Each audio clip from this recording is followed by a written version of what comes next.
kwa sababu ndani ya 10 hili kuna usiku uliokuwa wa aina yake, usiku bora kabisa, kama anavyotuambia Allah subhanahu wa ta'ala, inna anzalnahu fi lailatul qadr, hakika sisi tumeiteremsha Qur'an katika usiku wenye cheo, usiku mtukufu. Wama adraka ma lailatul qadr, ni jambo gani lililokufahamisha wewe, lililokujuza wewe ni ipi hiyo lailatul qadr? Lailatul qadr ni nini? Yani sha'nuhu adhim.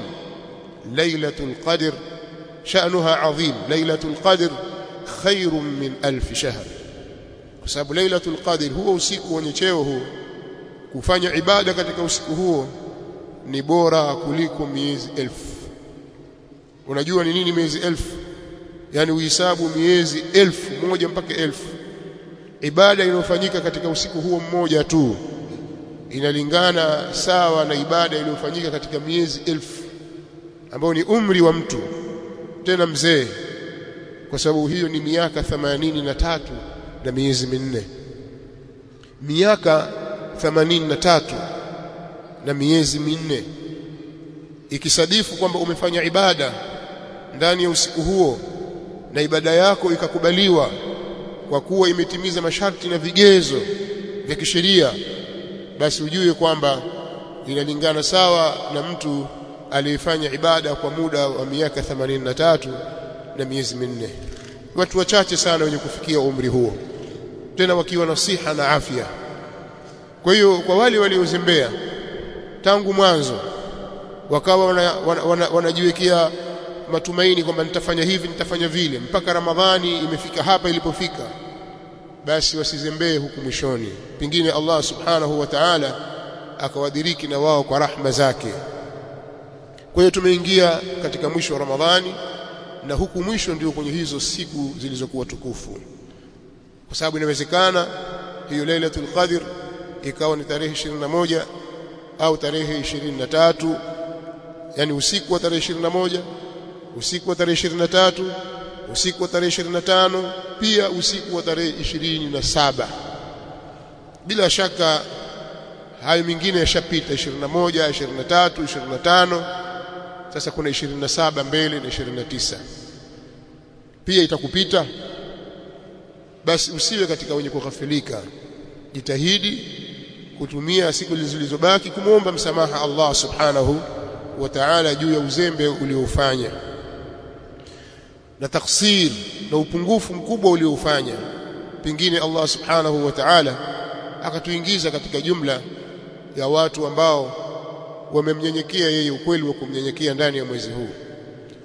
Na kama Allah subhanahu wa ta'ala amekuwafikisha ukaingia katika usiku huu, yani ukawa unafanya ibada na ukahisi kwamba pengine huu ni usiku mtukufu, basi kitu kikubwa zaidi cha kukithirisha ni ad-du'a, kuomba dua, hasa dua ya msamaha. Kuna watu wanadhana ya kwamba usiku huo wa Lailatul Qadr, ile Lailatul Qadr maana yake ni usiku ambao linapita jinyota kubwa, nyota ya jaha. Ukiliona hilo basi ushatajirika, utaomba unachokitaka. Katika Uislamu hakuna nyota ya jaha, na kamfahamu hivyo.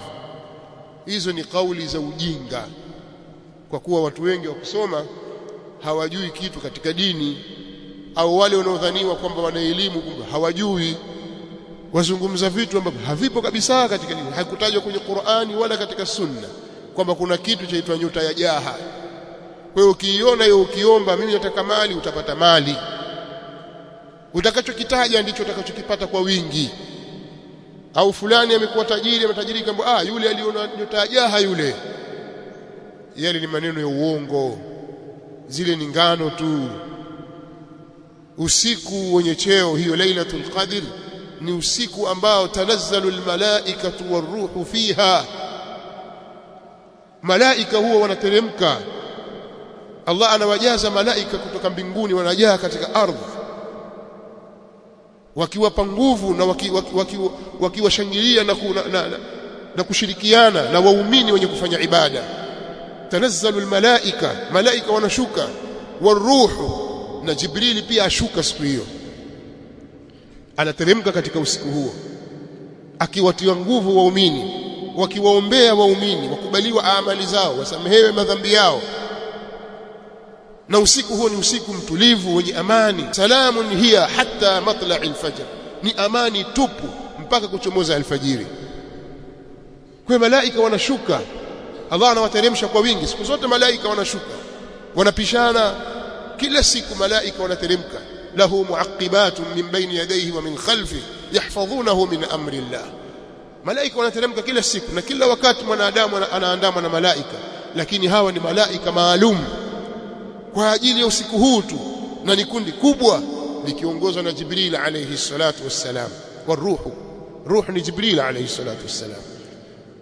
Kwa hiyo wewe ukiingia katika usiku huu na ukahisi kwamba uko ndani ya usiku mtukufu kama huu, unatakiwa ukithirishe kuomba dua. Ummul mu'minin Aisha radhiyallahu ta'ala anha alimuuliza Mtume sallallahu alayhi wa alihi wasallam, akamwambia, ya Rasulullah, unaonaje nikijua kwamba ndio usiku huo nifanye nini? Qala quli Allahumma innaka afuwun tuhibbul afwa fa'fu anni. Wewe sema katika usiku huo, ewe Allah, innaka afuwun, hakika wewe ni mwenye kusamehe mno, msamehevu wewe, wasamehe sana. Sikiza maneno ya Mtume sallallahu alayhi wasallam, anamwambia mke wake, ukihisi kwamba huu ndio usiku wenye cheo, Lailatul Qadr, sema maneno haya, Allahumma, ewe Allah, innaka afuwun, wewe ni mwenye kusamehe sana, tuhibbul afwa, unapenda kusamehe, fa'fu anni, nisamehe. Hakumfundisha kwamba omba kitu fulani upate wanyama wengi, upate pesa nyingi, dhahabu, uondolewe hiki na kile. Omba msamaha. Unaweza kuona ni maneno mepesi sana, rahisi sana. Sasa alafu utasamehewa, alafu la, hakuna alafu.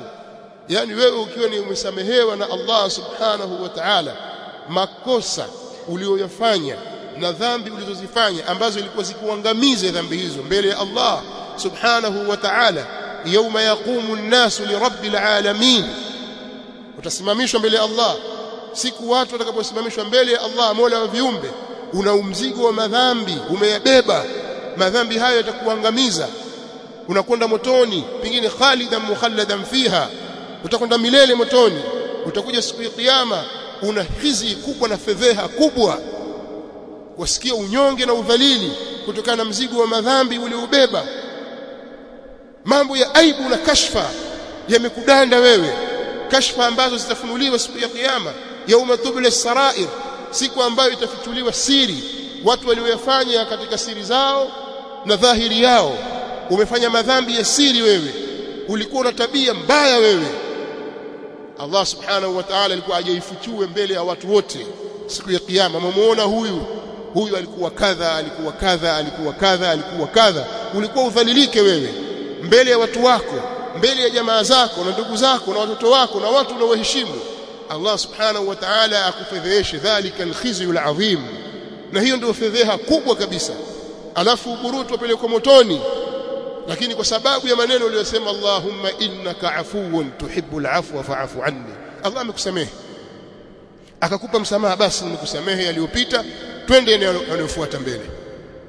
Yale yote yaliyopita yamesamehewa na yamefutwa kwa maneno machache uliyozungumza ndani ya usiku mmoja tu. Lau kama si hivyo ungekuwa minal khasirin.